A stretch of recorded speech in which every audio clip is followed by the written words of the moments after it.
Listen carefully, saya bilang. Lihat, dengar baik-baik. Gak akan ada satupun yang bikin kalian maju kecuali kamu sendiri. Itu harus kau tanam dalam dirimu. Jadi kalau kau berkelahi sendiri, kau tidak belajar, kau tidak disiplin, ya kau akan jadi budak mereka. Kita selalu dimain-mainin oleh pasar. Uni Eropa memunculkan isu tidak ramah lingkungan. Sebetulnya apa sih mereka ngomong seperti itu? Karena sawit ini bisa lebih murah dari minyak bunga matahari yang dihasilkan oleh mereka. Ini hanya perang bisnis antar negara, perang ekonomi antar negara, tapi dipakai alasan terus. Kayak nggak apa-apa, kamu nggak beli CPO kita tidak apa-apa, karena sekarang kita telah menjadikan CPO kita, minyak kelapa sawit kita menjadi B20 dan tahun ini sudah B30. Sehingga kita tidak mudah ditekan-tekan lagi oleh siapapun, oleh negara manapun.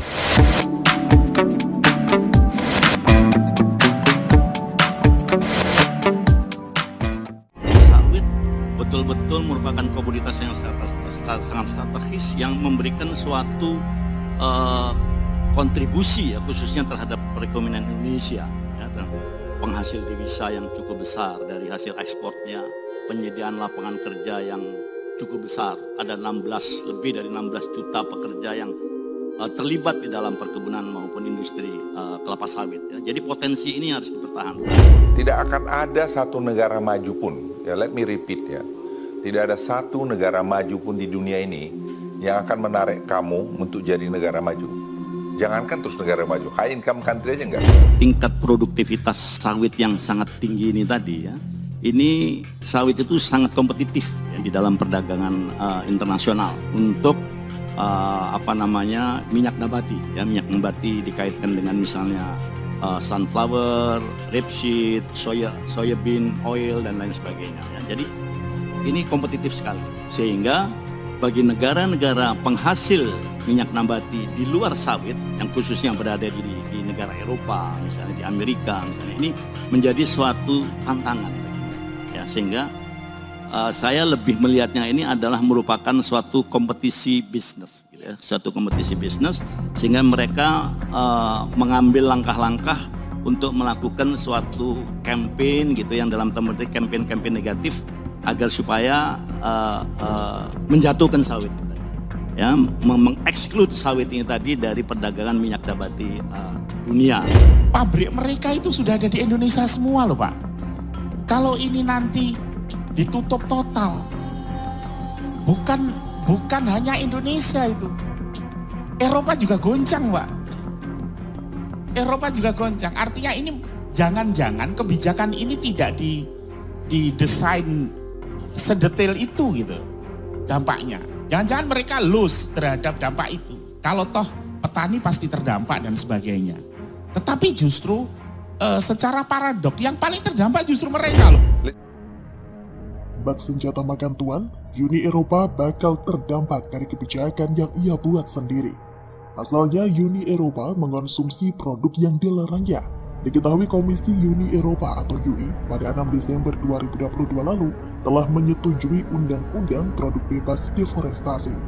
Begitu diadaptasi dan diimplementasikan, undang-undang ini akan menutup rantai pasok yang masuk ke kawasan itu dari produk-produk yang dianggap menyumbang deforestasi dan degradasi lahan.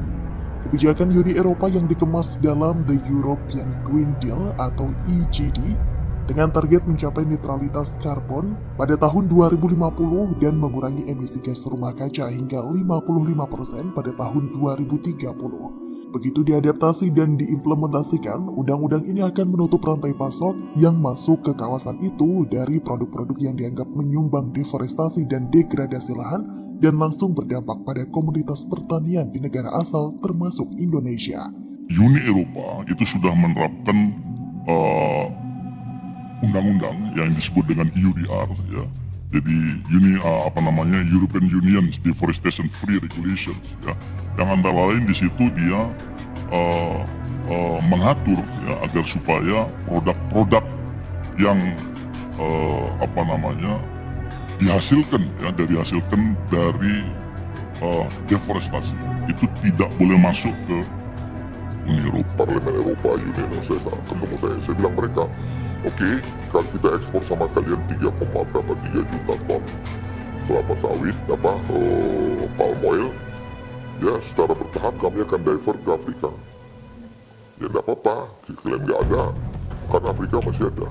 Salah satu sektor yang cukup penting yang menjadi tulang punggung perekonomian Indonesia adalah sektor pertanian. Indonesia bisa tampil percaya diri di hadapan masyarakat dunia karena memiliki sektor pertanian yang mulai berkembang ke arah lebih baik. Dalam sektor pertanian, ada subsektor perkebunan yang paling strategis dan memberikan kontribusi yang besar terhadap pendapatan domestik bruto atau PDB Indonesia karena merupakan komoditas ekspor andalan dari sektor pertanian. Beberapa hasil perkebunan andalan Indonesia adalah kakao, sawit, hingga kopi yang dapat mendatangkan banyak rezeki ke petani dan devisa negara. Maka bisa disimpulkan bahwa ekspor Indonesia juga diramal bakal terganggu jika komoditas penyumbang PDB Indonesia dari sektor ini terganggu. Namun, kebijakan Uni Eropa ini bagaikan bumerang untuk mereka sendiri. Asalnya sudah bukan rahasia bahwa masyarakat Eropa sangat menyukai coklat, baik dalam bentuk padat maupun dalam sajian minuman hangat. Begitupun dengan produk sawit Indonesia yang masih tetap diperlukan oleh Eropa. Terlebih, kebutuhan konsumsi domestik akan minyak nabati di benua biru belum terpenuhi dan masih mengandalkan impor. Di samping itu, peningkatan permintaan bahan bakar biodiesel di Uni Eropa merupakan peluang bagi kelapa sawit untuk terus melakukan penetrasi pasar. Kebijakan Uni Eropa yang dinilai berstandar ganda ini dilakukan guna melindungi pasar dalam negeri mereka. Kebijakan ini tampak paradoks karena di sisi lain mereka gencar mengkampanyekan pasar bebas. Secara politis, kebijakan ini adalah bentuk intimidasi dan diskriminasi terhadap pemerintah Indonesia dan negara-negara produsen sawit lainnya. Untuk itu, pemerintah serta stakeholder lainnya tidak boleh menyerah untuk terus berupaya untuk melindungi petani dan perdagangan Indonesia. Pemerintah menyatakan siap mengambil langkah-langkah yang terukur untuk kepentingan petani. Kebijakan ini diskriminatif, terutama dalam menentukan kriteria yang beresiko, seperti menentukan yang high risk hingga bisa melakukan blacklist.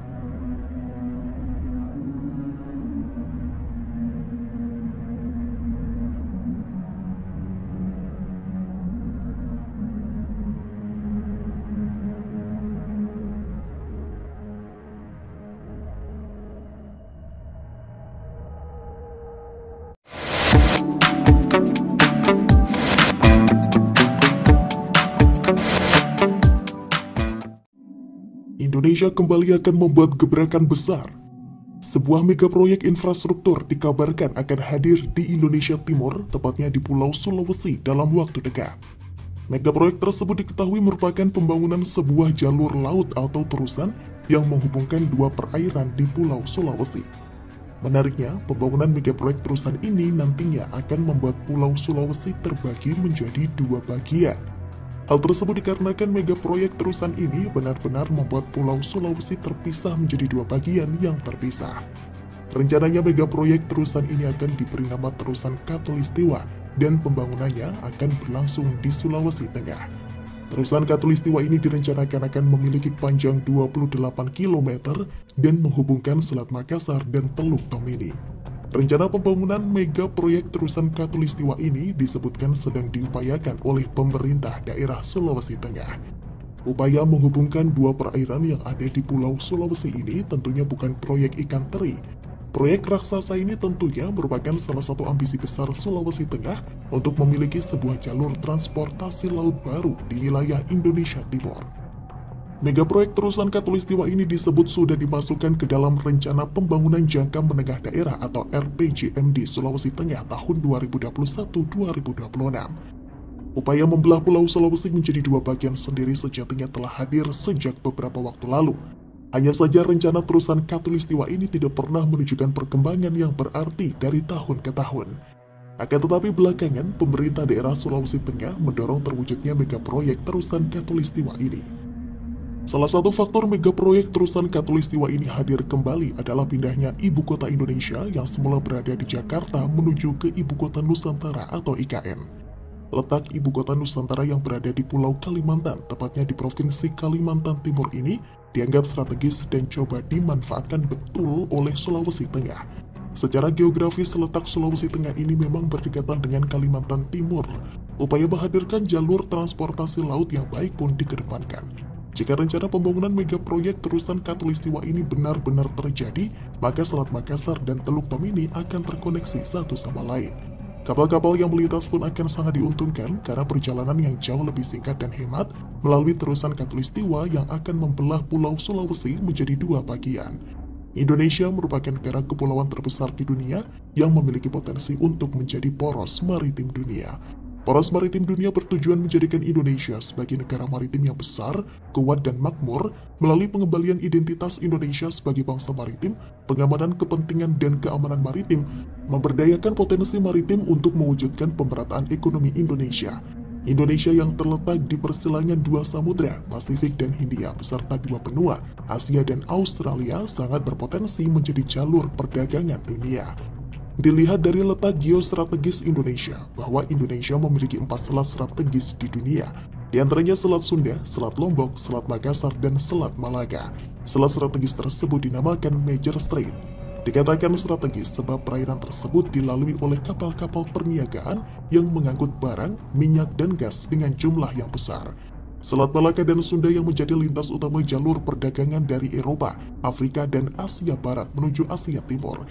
Kemudian Selat Lombok dan Makassar yang menjadi jalur utama perdagangan dari Australia menuju Asia Timur. Selanjutnya tidak kalah penting alur laut Kepulauan Indonesia yang membentang dari Nusa Tenggara Timur atau NTT hingga Maluku dan Papua juga menjadi jalur utama perdagangan global. Menurut data Kementerian Perhubungan, pada tahun 2022, kapal yang berlayar di perairan Indonesia mencapai 10.534 dan sebanyak 9.458 diantaranya merupakan kapal asing. Sedangkan berdasarkan data Sistem Manajemen Lalu Lintas Angkutan Laut atau SIMLALA, 60.000 kapal mengangkut hingga 1 miliar ton barang keluar dan masuk perairan Indonesia setiap tahunnya. Potensi besar itu tentu harus dimaksimalkan Indonesia dalam menggenjot pertumbuhan ekonomi nasional. Salah satu yang diupayakan pemerintah untuk menyerap potensi itu dengan membangun terusan dan pelabuhan di kawasan strategis Indonesia, karena posisinya yang berada di jalur logistik dan perdagangan global. Sebelumnya, pemerintah Indonesia telah meresmikan Makassar Newport yang merupakan pelabuhan terbesar yang ada di Indonesia Timur. Makassar Newport tersebut diharapkan bisa memberikan dampak daya saing. Produk-produk di Indonesia bagian timur akan lebih baik, efisiensi biaya logistik juga lebih baik lagi, sehingga produk-produk di Indonesia bagian timur bisa bersaing dengan wilayah Indonesia lainnya atau dengan negara lain. Sementara di Sulawesi Tengah sendiri, pemerintah juga telah meresmikan rehabilitasi infrastruktur 2 pelabuhan super megah dan canggih di kawasan Teluk Palu untuk turut mendukung ibu kota baru.